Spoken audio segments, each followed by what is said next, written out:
Mm-hmm. And then, is it on just now, or it on? Okay. Mm-hmm. Yep.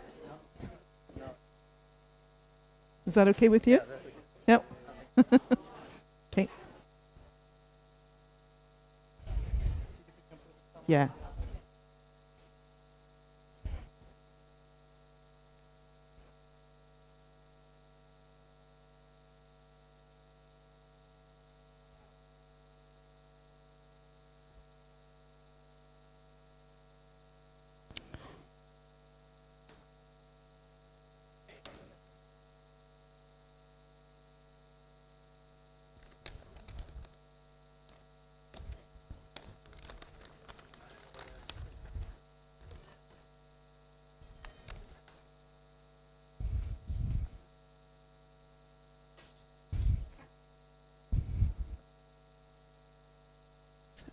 I just need somewhere to sit.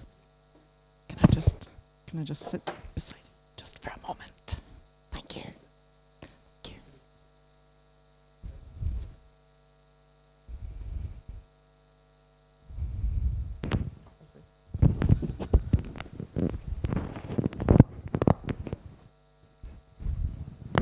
Sådär. Vi kommer alla här ifrån klarhet. Vi är precis färdiga. And now I turn to English. Since we do have some people here speaking English, Julie Allan among others, so I try to do it in English. You're very welcome here to this ending of this first international conference on inclusion. And we have had participants from Sweden, Norway, Denmark, Moldavia, UK, and Italy, of course. Thank you for helping me. And it has been not exhausting, but very interesting, since we have tried to focus on a thing that can be a little bit slippery, and that is inclusion. And we have tried to catch what is inclusion about. How should we think about inclusion? What challenges do we have? And in order to do that, we have had several presentations. Among others, what Julie gonna summarize here was one of the key speakers. Bengt has been talking about Essunga, and I've been talking about some European agency studies. After that, we have discussed how can we continue? What kind of challenges do we have in common? Could we help each other in order to be better? And the key of this conference has been that we have been people at several levels. At the central national level, at the local level, it has been researchers. And I think that will help us in the end to continue, because now we have established relations on those levels and understanding of the dilemmas of those levels.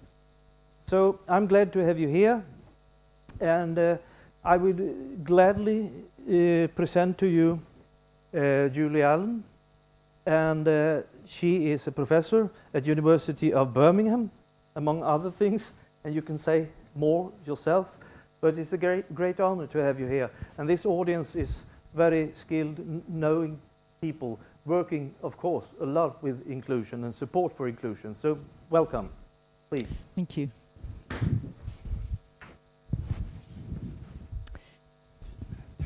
Thank you for the introduction, and thank you all of you for being here.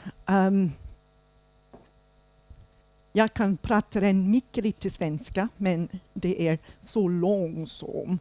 I have been trying to learn Swedish by attending classes and reading books. So I can say all sorts of things about my health, including, as Bengt will report, one of the first things I learned to say was "jag har diarrhea." But I'm working on it. I'm very pleased to be associated with Borås and also with Essunga, and I will say something about Essunga in a little bit. I've been walking to Borås like Pinocchio for some years, and it's a great privilege. And what I want to offer today are some thoughts in response to the question given to me, inclusion, what's it all about? And in so doing, I'll set a context relating to the policies and politics of inclusion, how we have come to be so excited about this thing called inclusion. I'll mention some of the dangers, which I'm calling global pressures, because they are global, they're being felt across Europe and beyond, and they're making it really challenging to deliver inclusion every day in schools. And I will be asking whether we yet have inclusion, or instead an expanded or expensive special educational needs industry. I'll mention two successes where inclusion has worked. One from Essunga and one from Scotland. In case you haven't recognised my Scottish accent, that's where I've come from. And then I'll end with some brief thoughts on the prospects and possibilities for inclusion.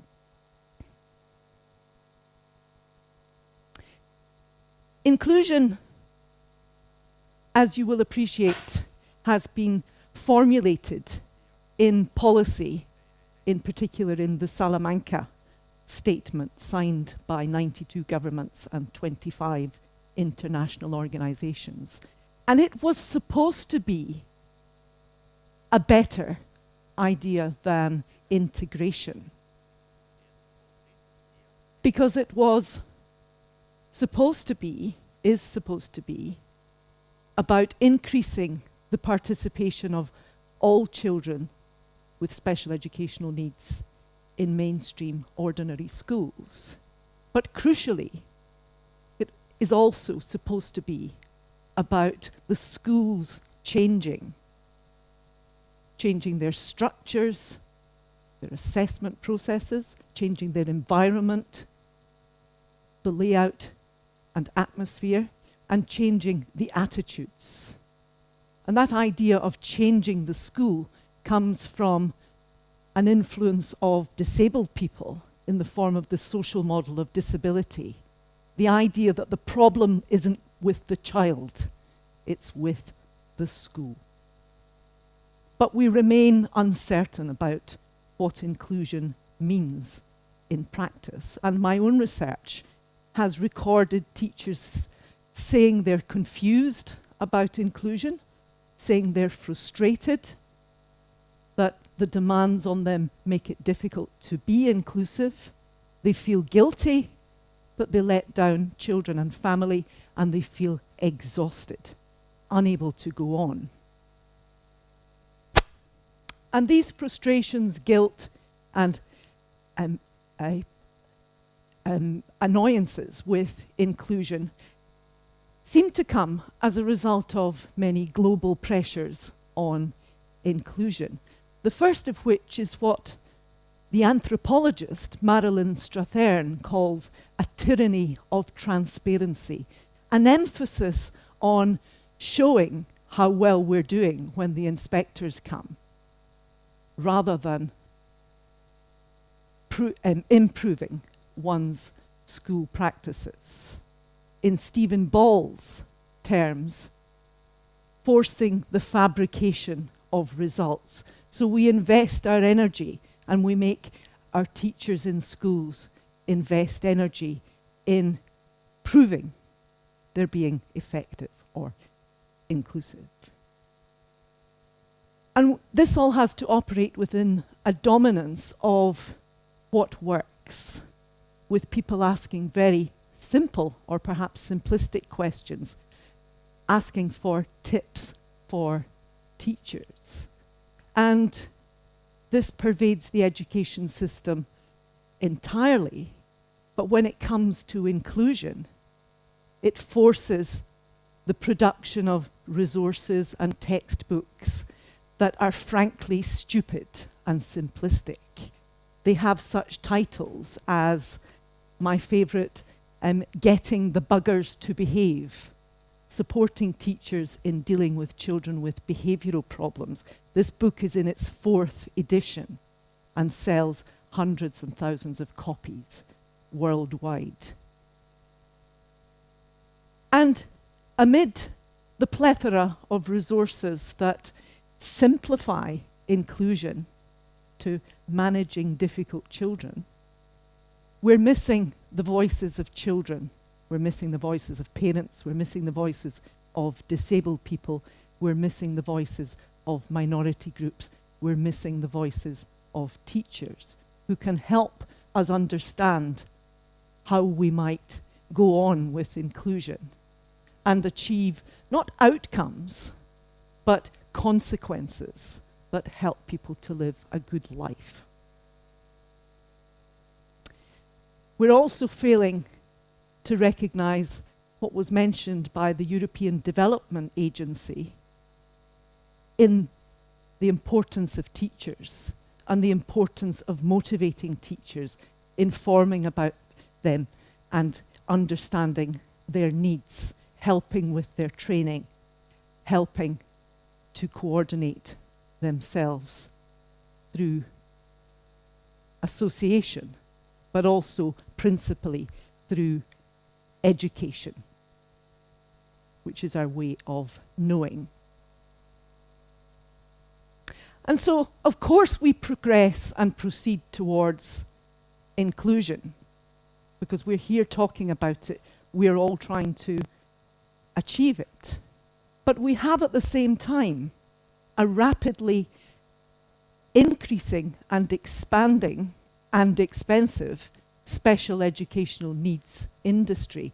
Now, Sally Tomlinson, a sociologist from the UK, wrote about this problem in the 1980s. She wrote about the expansion of special education for particular kinds of children. She has recently written again about this expansion and said it's taking on some rather troubling dimensions.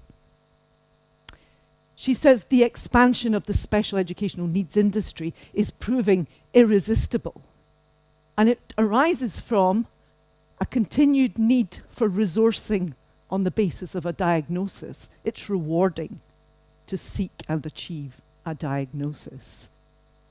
It's arising because of an increasing number and range of parents seeking a diagnosis for their child. It's arising from teachers under pressure to raise standards, moving or seeking to move troublesome children from their classrooms. And it's arising from an expanding number of professionals who are in the game of diagnosis and need to keep their jobs, frankly. And I've been looking with some alarm at the increasing rates of attention deficit hyperactivity disorder right across the globe. And it seems to be fitting that bill and getting worse. I mentioned the importance of the teacher's perspective, and this image of the inclusive teacher was given by an Estonian teacher. And I love it because the idea of being an inclusive teacher here is one in which the teacher isn't armed with competences. Of course, she's competent, but she's ready for her charges, and she's ready to respond to whatever they need. Different amounts of light, water, nutrition, and so on. And her inclusive teaching is an art rather than a framework of competences. And this teacher blew light onto some difficult conversations about how we could ever be inclusive. Now some successes.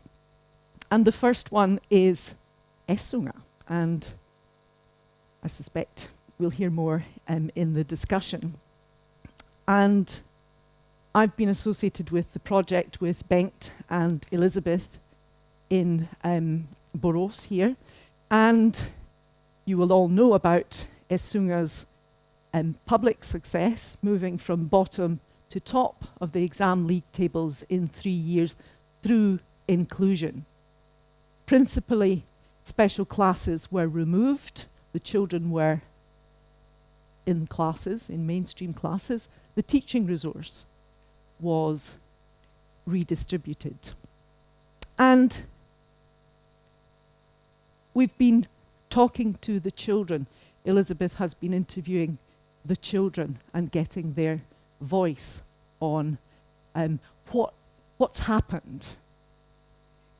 And the children have been so interesting in saying they've worked with teachers who have had an absolute confidence that they'll succeed.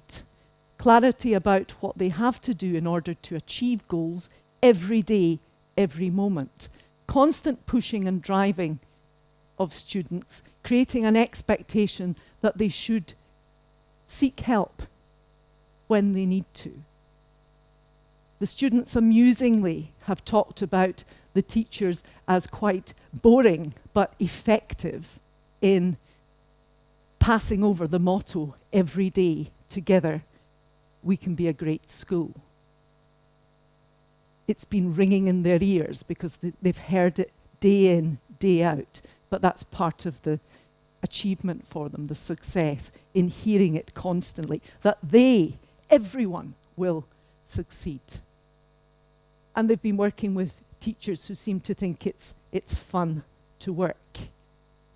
Now, the students have been so interesting on how they have participated in the inclusion project. And I want to make a plea, a resounding plea, that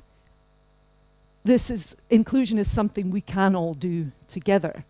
And rather than worry about how children react and respond, they can be implicated and involved in the process. I think these comments from the young people illustrate just how valuable they see themselves in inclusion. One student said, "I've had pretty good discipline in planning and such. The class knows which ones are good, so then you had to help. Sometimes, if I was finished, it was, 'Can you not help me a bit?' I always enjoyed it, and it was very fun to do because you can." They saw inclusion as a victory against segregation. And one student said, "The experience I have of people with disabilities is that the worst that can happen is that you're treated as a restricted person. One should have the same opportunities and values, and the conditions should be the same, and one should have the same platform to stand on." And finally, the students reflected on the benefits for them of being with people who were different from them. And one said, "I think you get an insight into the different difficulties for some and the extra help that some need, and you know how to handle situations in the future." So inclusion in Essunga is something that is a resounding success and can, in Susan Tetler's words, help to inspire others to see what is possible. There's no strict blueprint for how to do Essunga somewhere else, but there are clear insights that we can gain from what has happened. And the second example comes from Scotland, as promised, where a head teacher wanted to see how far she could achieve inclusion by implementing the UN Convention on the Rights of the Child. One article of which states children's right to participate, Article 14. And The head teacher, tried the usual things to involve children, assemblies telling children about rights, pupil councils, and found nothing was really working because the power didn't change. She introduced a group called SNOG, the Special Needs Observation Group, and I actually helped with that name and got into trouble because SNOG is a form of very passionate kissing with tongues, and the students were very enthusiastic about wearing t-shirts with lips that said, "We are the SNOG group and our job is to find out how inclusion is working in our school." These children understood without any teaching the social model of disability and left the idea of children having problems and took up the idea of barriers that were structural, environmental, or attitudinal. They came back to me with some troubling things, such as that teacher has an attitude that's a barrier. You know, she's singling out the child with problems. She's the problem. The teacher's the problem. Ooh, how do we do this? How do we take this forward? For one student in particular, it was a way of changing his own life. Because when he became part of this SNOG group, he changed from being a deviant label, a deviantly labeled child, to being someone who cared for his peers. And these young people looked at special needs, looked at how disabled children were included or not in school, and then went on to asylum seekers, then to children who were overweight. And then when they were leaving primary school, said, "We must get a new SNOG group," and interviewed a new set of children. Alistair told somebody, in response to the question, "What will you do when you leave school?" "It doesn't matter, I'll be dead." He thought he would get into trouble so much, be excluded permanently from school, end up probably taking drugs and not having an adult life. More than the way young people think old is old if you're over 21. But Alistair said, "I used to be really bad. I used to fight everybody, but now I've calmed down because I've got a responsibility to look after them." When I asked him to say more about that, he said, "Well, when I started to know them, I was like, I need to show them I want to be good, because I used to get into fights and stupid things like that. But when I started to get to know them and got into the SNOG group, I started my behavior. I wanted to start again and be good." Is that right? Yes, because I didn't want everybody to know me as Alistair, the bad boy. I want to be good now. So that's what I was trying to say, trying to do when I went into the SNOG group. Wow. So before, you used to get into lots of fights. Yeah, now I get into them not that much, but sometimes I'm amazing and no one thinks that I used to fight and that. But I just kick it off again. I just want to be good, but I can't sometimes. I think I've really improved my behavior. I used to be really bad, but now I'm not that bad. I'm quite good now. I get into a fight or I get angry because it didn't happen. If I didn't get to sit by beside my friends, I start to get angry. I just want to be a good boy now, as everybody says, good boy. That's what I want to be. I want to prove them all wrong. They think I can't behave, but I want to prove them all wrong that I can behave. Some people just know me as, "There's Alistair, stay away from him." But I'm to prove them all wrong that I'm good. I'm going to be good. I just want to be good now. He goes on to say that he was shouting at a teacher and goes on to talk about how he's changed because he cares about these other children. But that old Alistair was still there.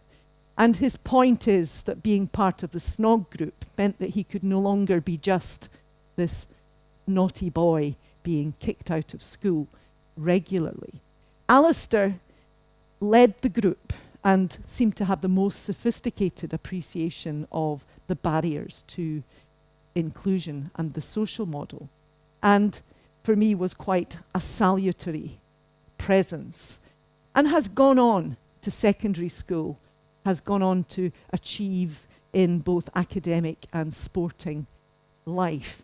So not dead, not even not dead yet, but a very strong and thriving boy. Unfortunately, the two schools talked to ensure that his responsibilities could be continued.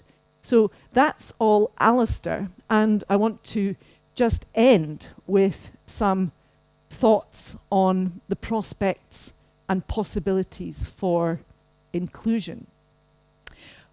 We must address competing policy demands, especially those which undermine inclusion, and particularly those relating to the achievement and attainment pressures. We need to learn from children and families about the experiences of inclusion and exclusion. We need research on inclusion and diversity, and we need teacher education programs which help teachers to understand and engage with inclusion and diversity. And I'm going to end, and please indulge me, with some words from two disabled Dutch individuals who offer not what works, but a credo for support. And I'll stop when I've read this. It begins: throughout history, people with physical and mental disabilities have been abandoned at birth, banished from society, used as court jesters, drowned and burned during the Inquisition, gassed in Nazi Germany, and still continue to be segregated, institutionalized, tortured in the name of behavior management, abused, raped, euthanized, and murdered. Now, for the first time, people with disabilities are taking their rightful place as fully contributing citizens. The danger is that we will respond with remediation and benevolence rather than equity and respect. And so we offer you a credo for support. Do not see my disability as the problem. Recognize that my disability is an attribute. Do not see my disability as a deficit. It is you who see me as deviant and helpless. Do not try to fix me because I'm not broken. Support me. I can make my contribution to the community on my own. Do not see me as your client. I am your fellow citizen. See me as your neighbor. Remember, none of us can be self-sufficient. Do not try to modify my behavior. Be still and listen.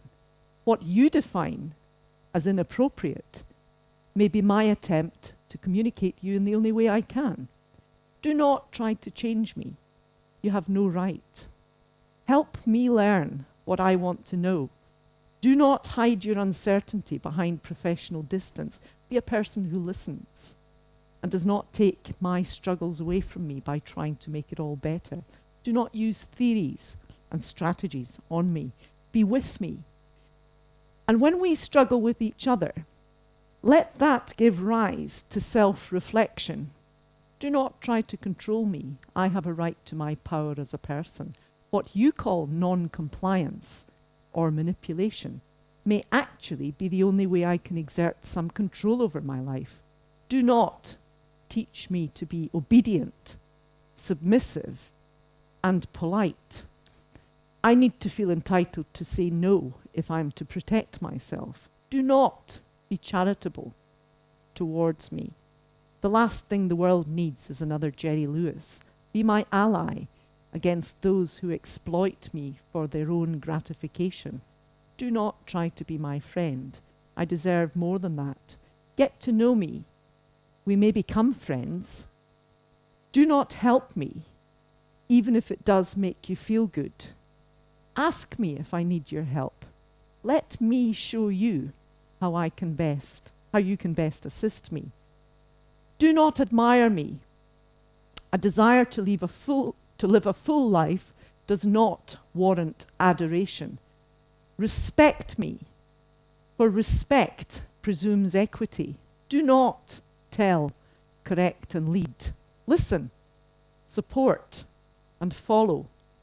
Do not work on me. Work with me. And I'll stop there.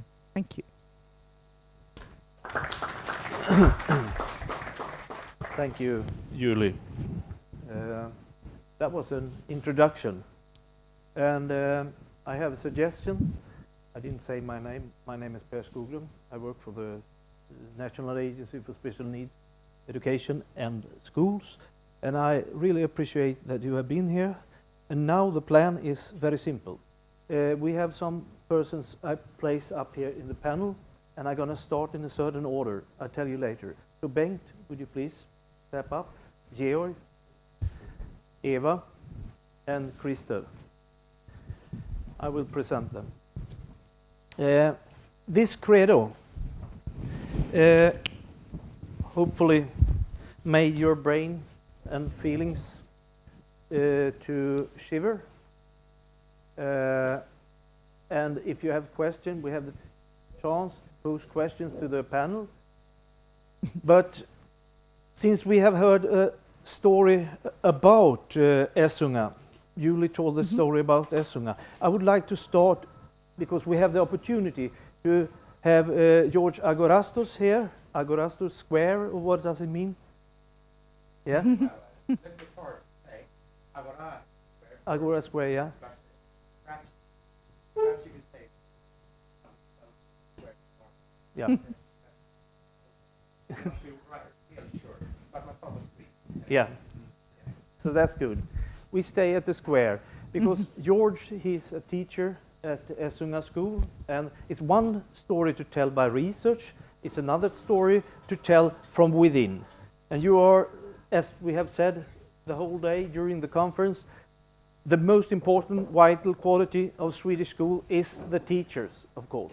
It's not teacher in singular, the teachers together, the power of teachers. And therefore, Georg, I would like you to tell briefly a little story, to be within a story told by others from 2006 and onwards. What did you experience as a teacher? Thank you. Good. Yeah, for me, this story began in 2007 in the assembly hall of our school.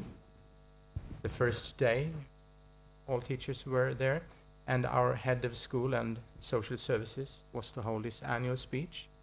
Usually it was mostly about economics, but not this time. It happened so to be that for the first time, all Swedish municipalities were ranked according to the students' achievements. And, well, the result was not too flattering for us. It was really bad, you can say, really, really bad. We were like number 287 out of 290, something like that. Furthermore, only 76% of our students were eligible for upper secondary national programs. This meant that 1/4 of our students could not go further on to the national programs. And we all know that this is, for many, a dead end. This was not good. And many have said that this was like a shock. And in close cooperation with the chair of the Board of Education, they had decided that our headmaster, I say, we had two, but we have only one 6 to 9 school in our municipality. It's a very small one. That he, Mr. Lasse Björkqvist, would get the task, the mission, to take whatever measures needed to change this situation. However, with one little exception, it was not allowed to cost anything. And the same day, Mr. Björkqvist told us that he had the vision that all students should be winners in their own lives according to their own circumstances and their own conditions. That this was nothing provoking. A little bit more provoking was when he started with 3 goals. Number 1 was that all students should pass all subjects. And I was not the only one who thought impossible. And you heard 76% managed, and now all students. Then he also said that all students should be included. Well, sounding was one of the first time we heard the word inclusion. But also that all students should succeed in the classroom. And by then we had 20% of our students in different special education groups. So a lot of us thought that how will this happen? Now we will raise our grades and at the same time take all the students that had been in smaller groups. And the word impossible struck our minds again. Anyhow, you know, since I'm sitting here, that this happened. And then the question, of course, is how? And to begin with, one very important thing is that everyone cooperated, everyone participated in this thing. And how could that happen since we were so doubtful to whether this would work or not? And one reason is without doubt that we had a very distinct leadership. Mr. Björkqvist is what you can call a natural authority. He was also very well respected, not only by everyone in the staff, but by the students and the teachers. He was the kind of headmaster who could walk and ask the students if their team had lost in hockey the weekend before and those things. So people listened to him. I think that was a definite advantage in this case. But also he had decided that everything would be in close cooperation with actual research, that we would have an approach based on research. And our special pedagogue at that time, Mrs. Joanna Lundén, she got the task to read and summarize a lot of the latest research. And we had small mini seminars that we discussed different things. We got homeworks to read and we discussed. And it was not like we were sitting there, all of us, and saying, yeah, of course. We were a lot of discussions. And some of the things that felt a little bit provoking was this with that all students should pass all subjects.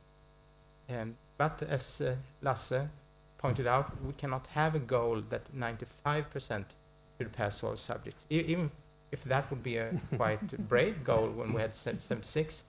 But having a goal with 95% reaching all subjects, this also implicates that our goal is that 5% should not reach all subjects. It's a little bit like our, in the Swedish traffic, our zero vision. We cannot have a vision that 50 people will die every year, so we have a zero vision, however hard to reach. And another thing I remember that provoked us a little bit during these seminars, that was the subject that student success is teachers' responsibility. Because we all know that we have different students. We all know that some have easier to learn and some find it more difficult. We all know that they come from different homes. But we understood that we cannot change that. We cannot do any gene manipulation or so. We have the students we have. We cannot change their homes. We have what we have, and we have to work according to that. And the only thing we can change is our work, what we do. Our organization, our attitudes, and those things. So in that way, student success is really our responsibility. When I talk about what we did then, there are mostly 2 words I will focus on here. Inclusion, of course, and also focus on knowledge. And this might seem a little strange that one of the main features here was that we had a focus on knowledge, because how was it possible not to have a focus on knowledge? If you teach, we're working with education, of course you must have a focus on knowledge. But there had been, not only in our school, I think in a lot of schools in the beginning of the 2000s, a strong focus on other softer values, how to behave against each other and being nice people, so to say. And that's, of course, very important. But somehow along that road, perhaps we had lost a little bit about the focus to understand that knowledge is also important. So we really tried to have high expectations on us, but also on the students. And it turned out that quite more often than you think, that people rise to the expectations. expectations, as long as they are reasonable. We worked a lot with motivation, and you could really say, I think, that Mr. Björkqvist had, he preached the gospel of knowledge. And he preached it so much that it came into our veins, just like Julie talked about, that the students say the same thing so many times. I will give one little episode from my teaching here. This autumn 2007, I had a group of 8th graders, normal class. We had quite a lot of quite intelligent and ambitious girls, some boys also. However, they didn't really dare to show how good they really were. One of the reasons had turned out just recently then, that especially 2 of the boys, a little bit more immature, teased them because they were good at school and so on. So, inspired by one of these preachings about the gospel of knowledge, I told them that we have to get a stop to this, and I gave them a parable because these guys liked football, and I said that nobody would think the thought to say to someone who scores a goal in football, why did you do this? Why did you score? Why didn't you shoot outside? Who do you think you are? Do you think you're better than us? Nobody would say so, because everybody knows that football is about learning, and about scoring, of course. It's also about learning. And school is about learning. So it's just as stupid to say something like that to somebody who has done something good at school as the thing at the football field. And I could really see in their eyes that they understood these things. And actually, this was a defining moment for these guys. And one of them had great problems in one of my subjects, English, and he rose just above the level for godkänt that we had there, the passing level, just a few months before we finished.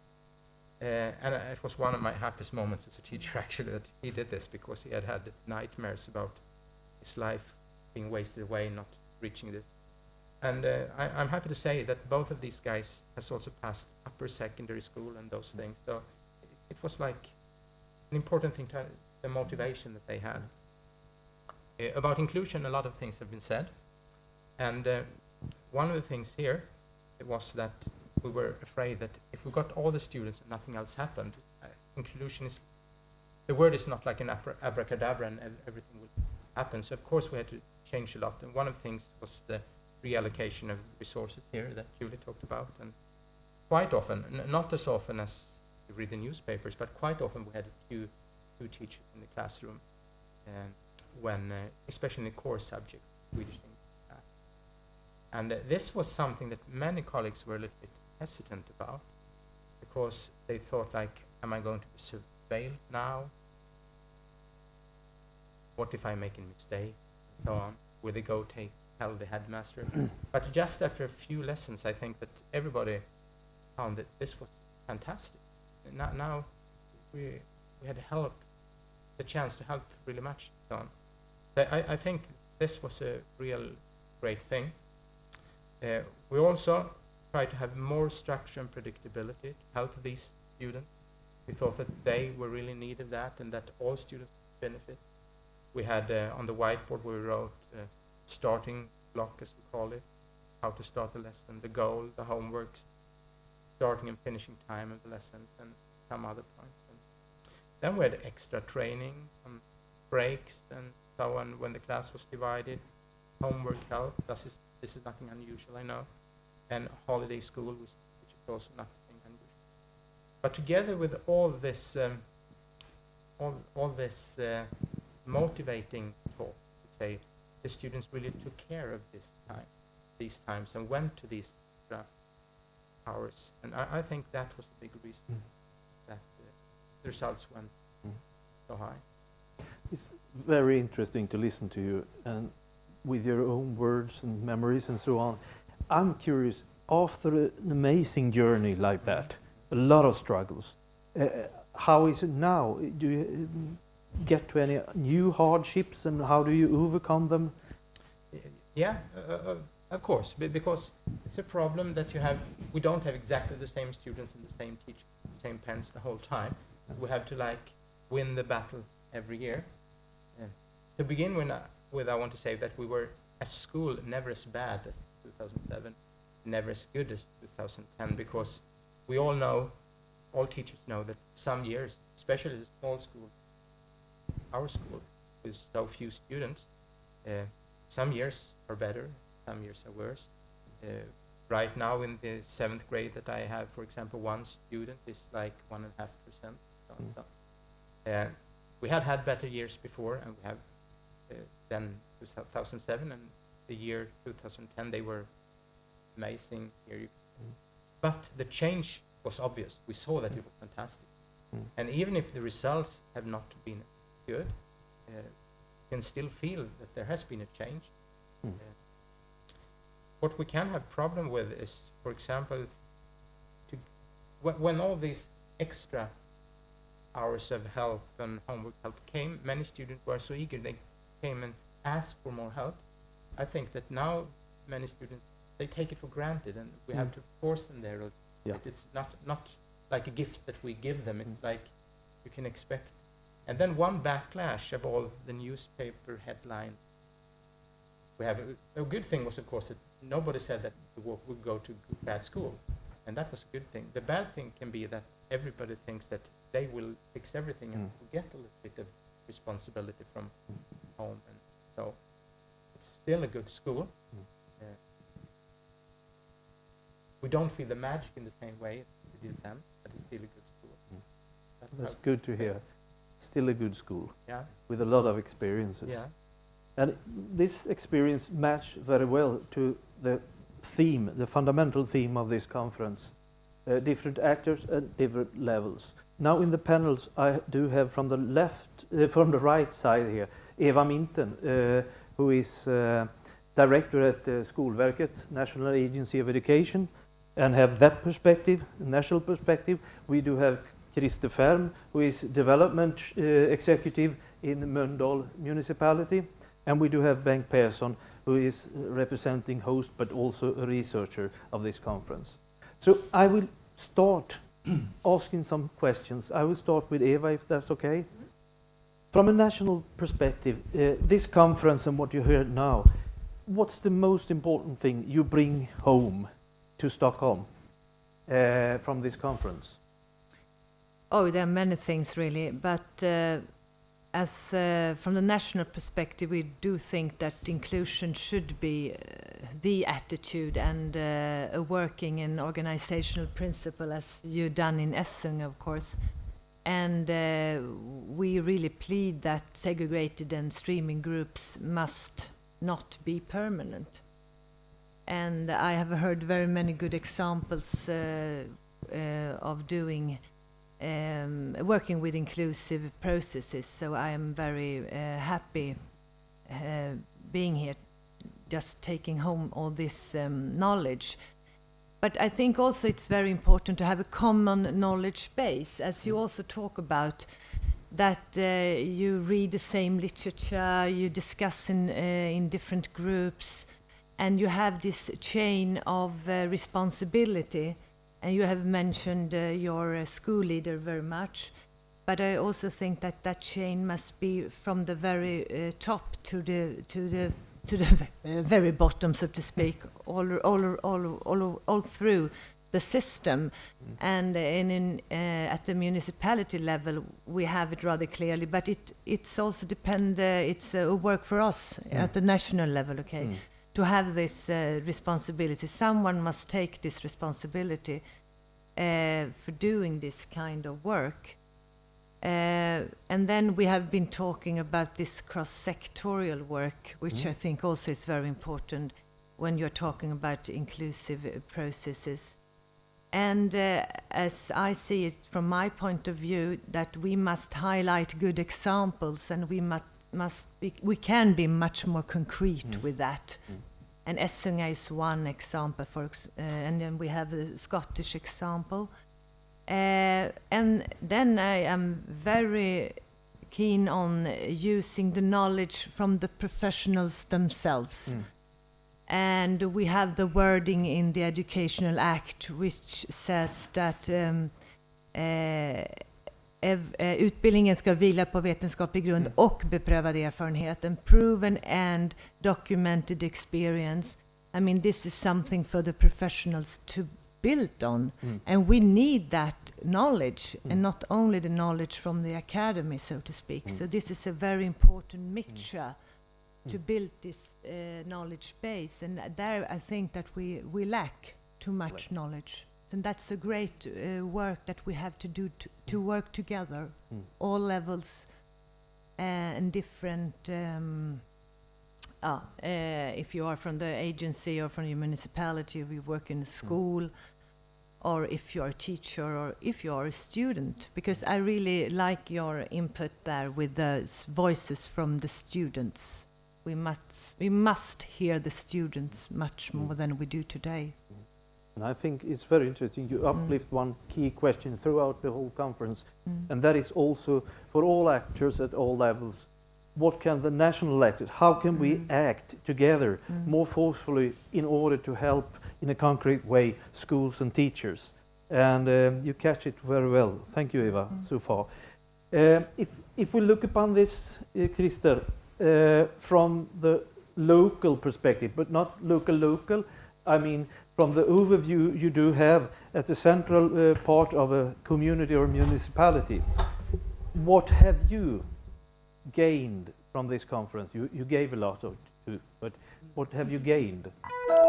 I think I've gained that there are people in different countries, and we struggle with the same problem all over the world, and some has gone on a very, not so dangerous trip as we in Northern, but we have Moldavia with us, and it was totally different way of going their travel, and we were very impressed of their work and their understanding.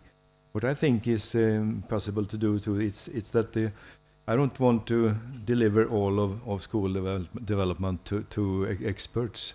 If we are experts, we should be it, all of us. So we try the thing in Mölndal with medforskare, eller we use researchers and school developers together.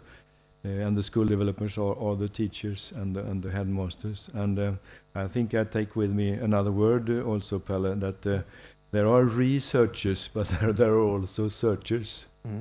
So we can be searchers, all of us. And we had some concrete alternative there where we can do a network with different countries, but we can also start with a school in the same municipality and invite them to challenge us in our work, and we challenge them in their work. Two communities, two municipalities can also do that, and we try to do this in this coming year, I think so. So I got with me a lot of good experience from different countries and cultures, and I also got with me that a culture can be very different, and as one said here before, that you can't copy Essunga because it's another garden. We live in perhaps in another gardener and another water and another everything. So we have to do it ourselves, and we have to invite others to look at our development. Otherwise, we can turn around in a circle for a long time. So learn with and from each other, and I liked also the voice of the children. I think we have much more to do there to get them involved in another way. And we also got with us, I think, that we should focus all kids.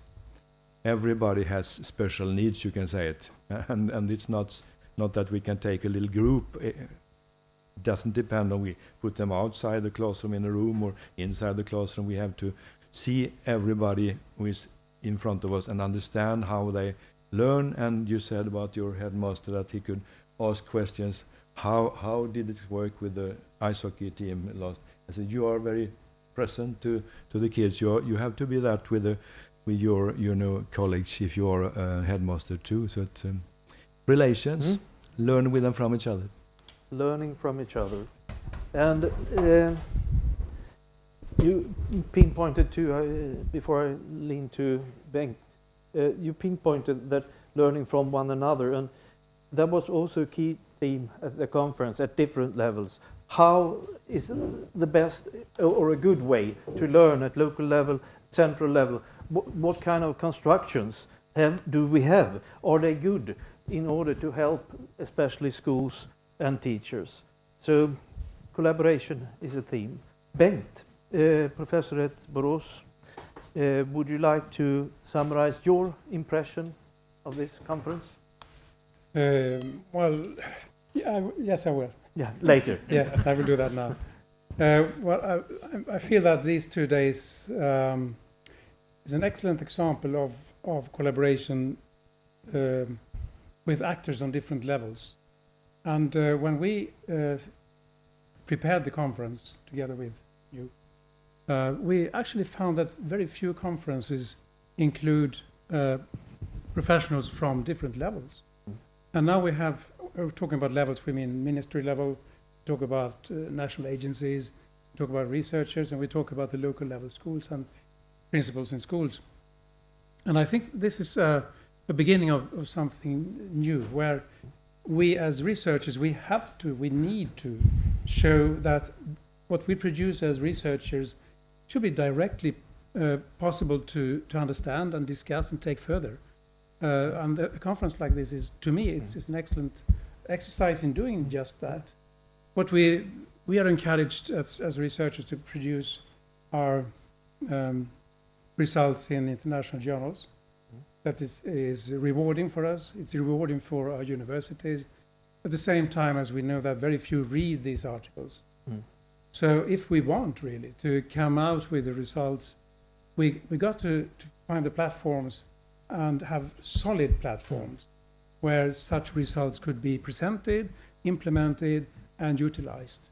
So I think this is, to me, it's been a wonderful experience collaborating with people from both different countries and from different levels. And like you say, I think the most important wisdom from this conference is the experiences from Moldova. Struggling as they had been doing since 1991 with profoundly new questions that has to be solved.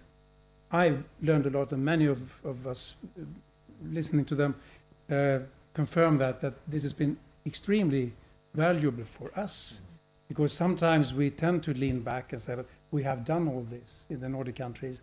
We have not. We did it in the 60s. We have to rethink, relearn, redo. And I think Moldova has been an example of excellence for us. Definitely. It's also in connection to that. It was quite interesting from Italy. The Italian representative, they presented the journey from Italy from 1971 and onwards. And in Italy, they said they call it integrazione, inclusion, but they started that process. But somewhere in the 90s, they recognized that they didn't change anything, really. It was just a formal surface change. And the key question they worked with for 10 years is that how do you change minds, really? How do we do that? What's the key mechanism of people changing mind from that to that? And that's, of course, very important. And that happens on different levels. That was important. And in connection to the Italian example, I would say that the presentation of Essunga study is very important. It's kind of amazing that we have a good material now. Essunga is a longitudinal, for a long time study, very deep on one spot. We're learning a lot. Then Susan Tetler, fortunately she couldn't participate, she presented the 12 communities study. 12 municipalities do collaborate in order to develop learning environments that are inclusive. And that is a study of all kinds of dimensions in 33 schools or something. And then if we move onwards, collaborating municipalities closely connected to researchers, I think we have a very fruitful and a more stable ground to stand on towards the future. And my final reflection here, put it to you all. If you had a chance for tomorrow to focus on to do something of great importance in order to increase the capability of inclusion, what would you do? While you think about that, what would be the most important in your role? I would ask the audience here, do you have any very good questions. Or it's simply a good question. Or a question. Very bad ones will do. To whoever it may be, or all of them, what is the key questions for you concerning inclusion?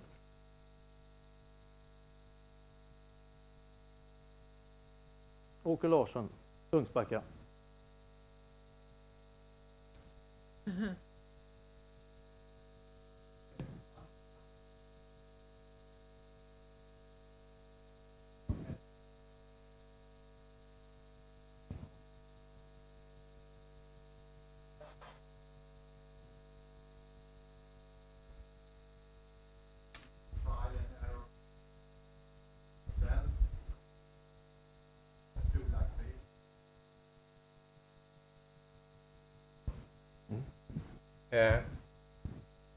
To begin with, the headmaster focused on that we should have inclusion, that we should work very much with structure and predictability.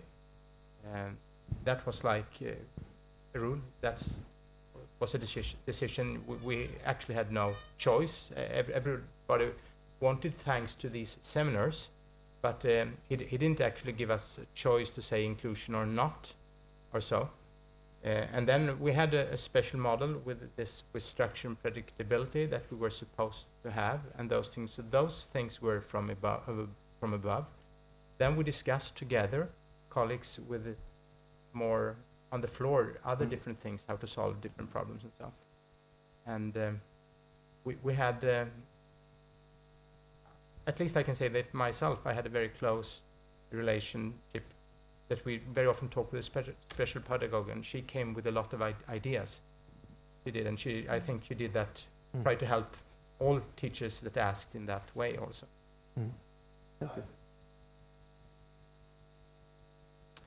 We decided that we were on the right way. Well, if you are on the bottom, you cannot go in the wrong direction. It's always right. And I think this was important, because if we had been number 150, I think nothing had changed.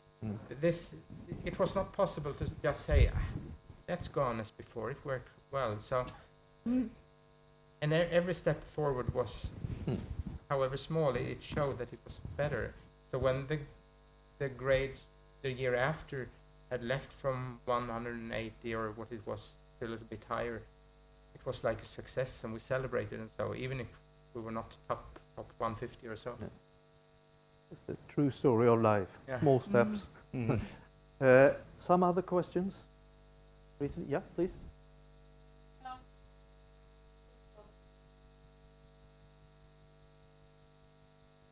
question, how do you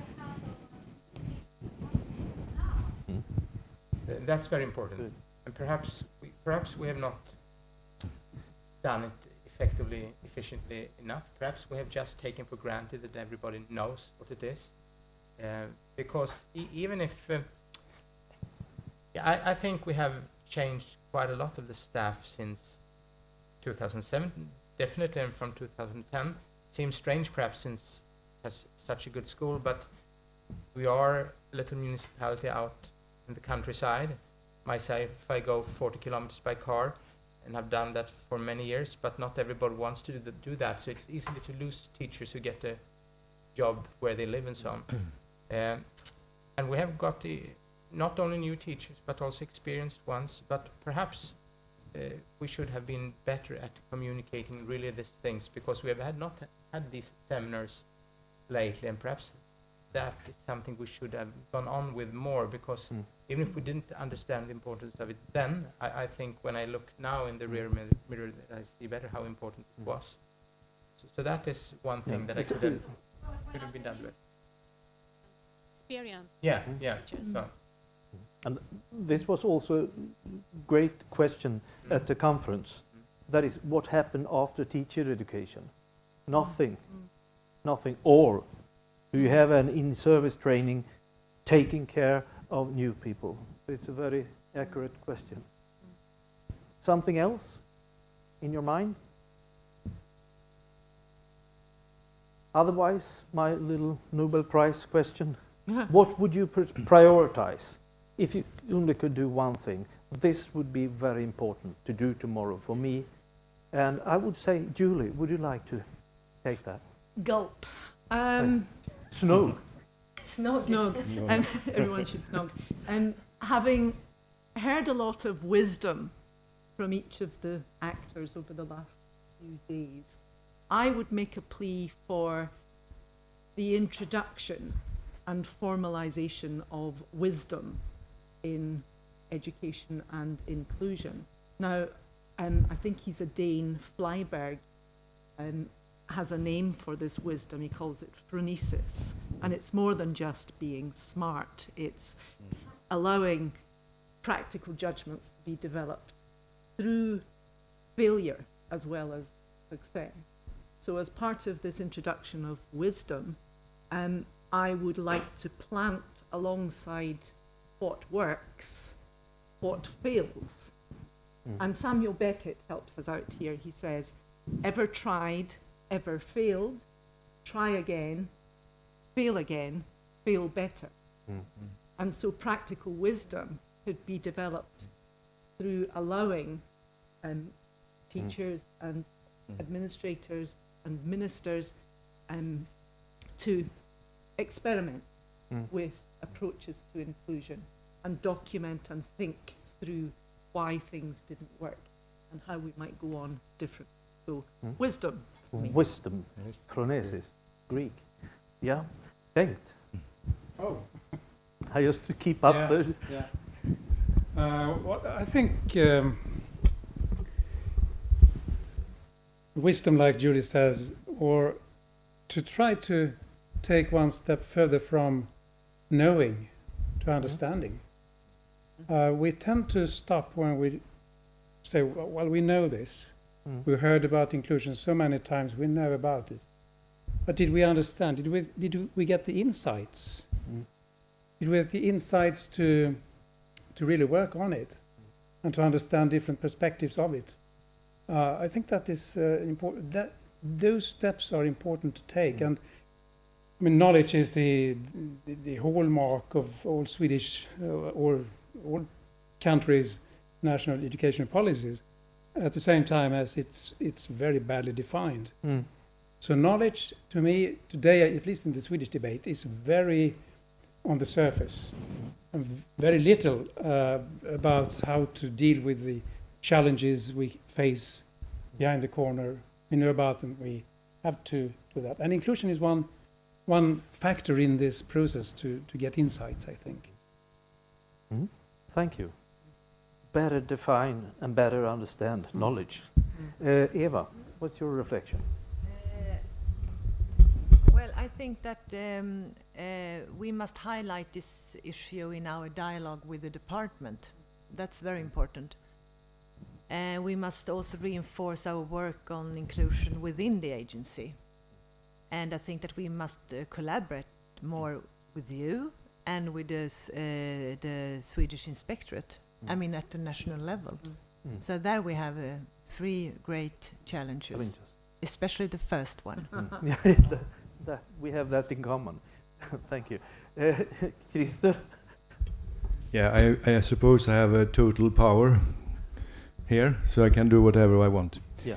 So I want to, connect the design of the school system that are about a couple of hundred years ago, where we made and decided a school system where everybody should learn at the same level and the same way. I should combine that with the youngsters we have today. They learn on different ways.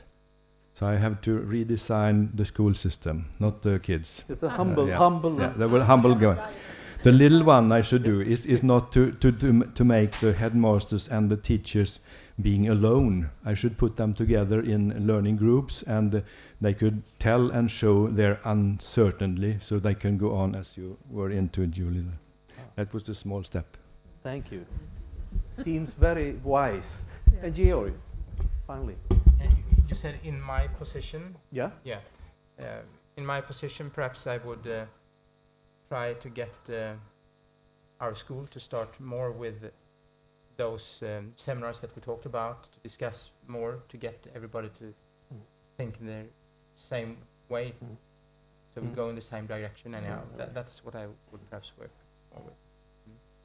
Thank you. And you see, I posed that question from a Greek quotation, actually, and that was an underlying theme during the conference. In Greek, you say autos o cosmos o mikros o megas, meaning this world, first and always first, the micro world, then possibly the greater world. And I asked you the question in the micro world, your micro world. And I think we stated, and I have it in mind, that one of the most important is to ask who owns school development. And one of our theses was that teachers are sometimes beside school development. Some people hijack school development. But if the teacher, as you have shown and you say here, is the key player who has to develop, as you did, and as you said, we have to facilitate that school development is nothing else than work in school, done by teachers, done by headmasters, done together with support from national agencies and researchers. So I will say great many thank you for this in the late afternoon, and I will say thank you to you, the audience, coming here in the late afternoon. But this is just the beginning of the beginning.